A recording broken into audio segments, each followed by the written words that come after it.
Shalom Glorians, kita saat teduh dulu yuk. Sebelum kita saat teduh, mari kita bersatu dalam doa. Mari. Ya Tuhan Yesus yang baik, terima kasih banyak Tuhan atas segala rahmat berkat-Mu yang Kau limpahkan kepada kami. Sekarang kami akan mendengarkan firman-Mu. Kiranya Tuhan Yesus memberkati firman-Mu ini agar bisa menjadi kekuatan bagi kami untuk menjalani kehidupan kami masing-masing dan menjadi pedoman bagi kami untuk menjalani hidup sehari-hari kami. Terima kasih ya Tuhan. Puji Tuhan, haleluya. Amin. Oke. Hari ini kita akan membaca Alkitab dari Kisah Para Rasul 21 ayat 20b sampai dengan 26. Dengan ayat emasnya pada ayat ke-26 yang berbunyi,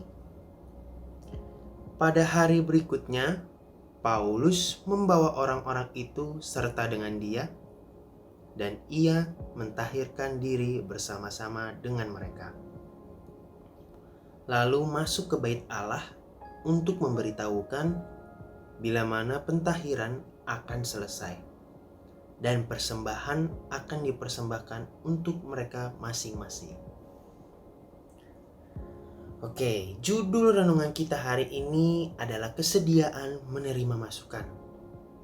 Kunci menjaga hubungan yang baik. Renungan hari ini tuh merupakan sambungan juga sih sebenarnya dari renungan kita kemarin.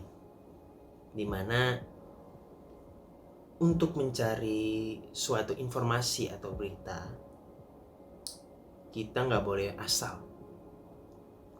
Kita harus benar-benar mencari, gak boleh dari satu sisi saja atau satu sudut pandang saja atau satu narasumber ya kalau bisa dibilang. Kita perlu menanyakan informasi tersebut dari berbagai macam sudut pandang, dari berbagai macam orang, sehingga kita bisa mendapatkan berita yang valid, berita yang benar, dan tidak salah, tidak asal. Nah, kasusnya ini pada cerita hari ini tuh terdapat berita yang muncul mengenai Paulus, di mana Paulus dikatakan membuat orang Kristen tidak taat kepada hukum Taurat. Contohnya seperti sunat, atau ada yang lain-lainnya lah, dilarang sunat itu, atau ada yang lain-lainnya. Ini membuat banyak orang menjadi ragu dan menjadi tawar hati, sehingga akhirnya Paulus harus melakukan upacara pentahiran bersama dengan 4 orang yang bernazar.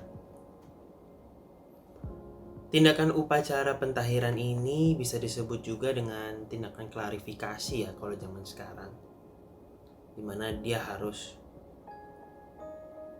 membenarkan memberitakan dengan benar lah ya kalau hal tersebut itu tidak benar, melainkan Paulus ingin memberitakan firman Tuhan dengan cara yang baik tanpa melarang untuk mentaati aturan hukum Taurat.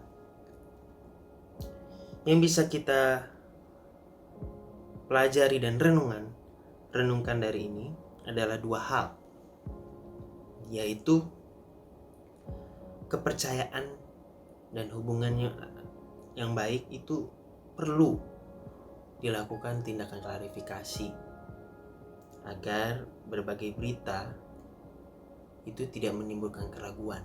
Jadi kita tuh yakin gitu terhadap berita tersebut. Maka dari itu kita harus mencari suatu informasi juga dengan benar, tidak boleh asal, sehingga tidak menimbulkan keraguan atau kecemasan bagi orang-orang terdekat maupun orang-orang lain. Lalu yang kedua, di sini Paulus menerima untuk melakukan upacara pentahiran, menerima saran dari Yakobus dan para penatua untuk melakukan upacara pentahiran. yaitu tindakan Paulus itu sangat benar, yaitu menerima masukan. Memang sangat susah pada zaman sekarang untuk menerima masukan seseorang, dimana banyak perbantahan atau banyak juga yang tidak dilakukan bahkan. Sama seperti saya, ini juga sebuah ketukan juga buat saya.